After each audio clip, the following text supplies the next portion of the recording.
Morning, lovely viewer.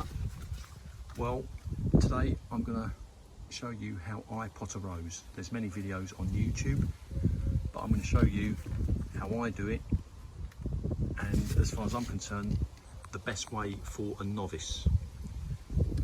What I've got here is polystyrene, this sort of stuff. This is what David Austin recommends on his website. It's no longer recommended to use terracotta, pebbles or stone, but to break chunks of this up and put it in the bottom. The pot I've got, I've mentioned it before in my other videos, a nice wide opening in case I want to extract the rose from the pot in the future. With a nice wide opening like that, it's easier to do so than in pots that narrow towards the top. If that rose matures and its roots bite, you won't get the rose out. So these are the pots that I go for, with a nice wide opening, wider here than everywhere else. Right, I've gone for this. I've broken some up and I've put it in the pot. But the reason why David Austin is suggesting using polystyrene now is because with these broken pieces of terracotta, if you place these over the holes, even if you build up like a wigwam type thing like this, it is still easy for the water to get trapped inside the pot. It can't escape because the gaps aren't big enough, and water can build up. I know because it's happened to me. It's happened to me a few times.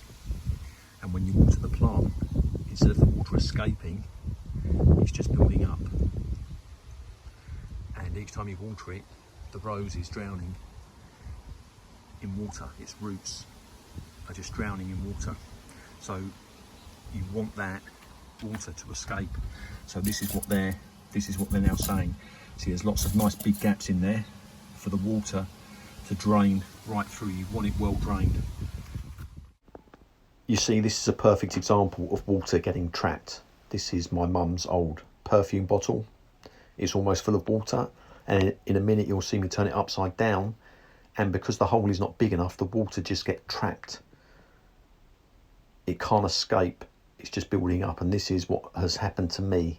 So this is why they're saying that move away from stones, because it can get trapped.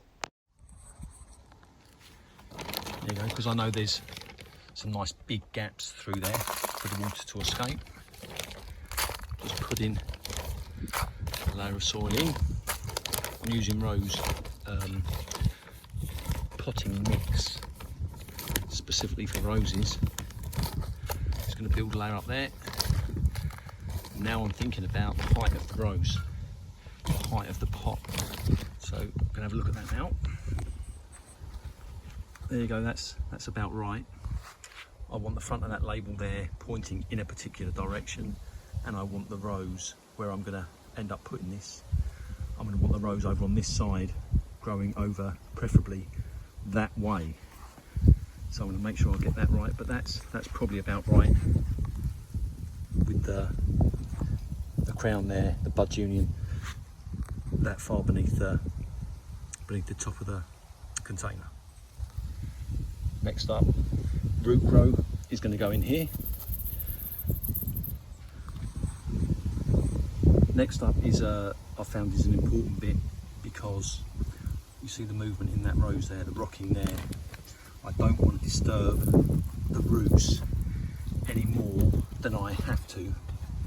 So I'm going to give it half a chance, because sooner or later I'm going to have to turn this upside down, and I want the roots to remain as undisturbed as possible.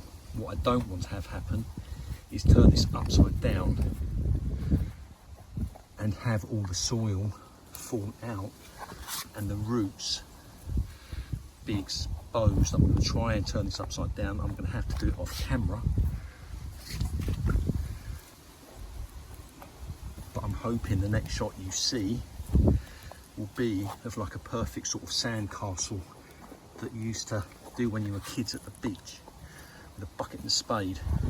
So to give it half a chance, I'm going to push that down, and I managed to do it, something like that. You see the roots, they're not getting disturbed too much. if all that soil had crumbled in my hands, it would probably send this into a transplant shock, which wouldn't hurt it necessarily, but it just wouldn't grow for a month or so. But we've managed to keep it all intact. Now we're going to put the rose in the pot.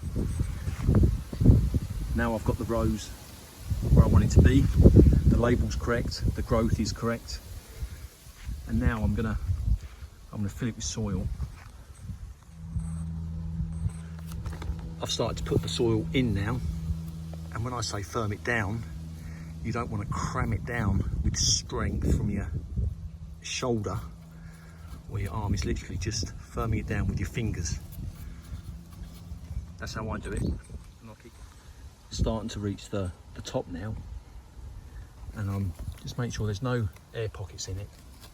Going all the way round, not firming it down too much, just my fingers, maybe the power of my wrist now, but no more than that. And I'm going to keep going. Now up level pretty much to the top of the bud union. Going to keep going with soil. You see now the bud union is buried. I've gone just past it, an inch or so. Now we're going to put wood chippings down to help retain the water that we put in there. In go the wood chippings.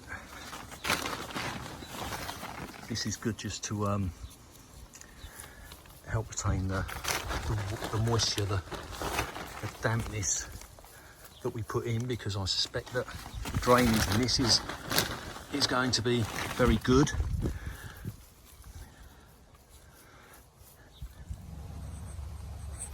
The last thing I'm going to do now is I'm going to water the rose to give it a drink, but also because I want to check the drainage. This pot is lifted slightly off the ground, and I'm going to start pouring. And what I don't want to see is water sit on top. I want that water to soak in, go down, and start coming out the bottom. And I'm going to give it, on this first planting, I'm going to give it a very good water indeed. This is a 12 litre pot, watering can, and I'm just going to keep on going. I'm going to keep on going. I might have to pause this, but I don't want to see water sit on top. I want it to go straight through. Right, you see that? I continue to pour it in, and now eventually we've got that flood coming out. Can you see that? That drainage is working, and it's working demon. I continued to pour it until I saw that. Now in future I'm not going to have to do that, but I know the drainage is good. The next time I water this, I will water it and then stop and wait to see if we have a few drips out the bottom, then we know it's gone all the way down. But that there is a waste of water, a precious resource we don't want to lose. But I did want to check that the drainage in this pot was good, and you can see there that it is. Right, there you go, ladies and gentlemen. The rose is in the correct position, label's facing the right way. The rose itself is in the correct position and orientated the correct way.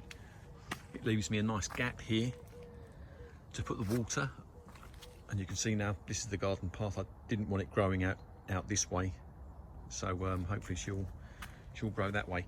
I am still a novice myself, but I have now planted I've planted many of these roses in pots, and this is what I have found to be the best way. But I will say, check the drainage, because it could avoid a world of pain that I went through. But if there's any experts out there would like to leave some comments, then please do so. But this here is Rose Roald Dahl,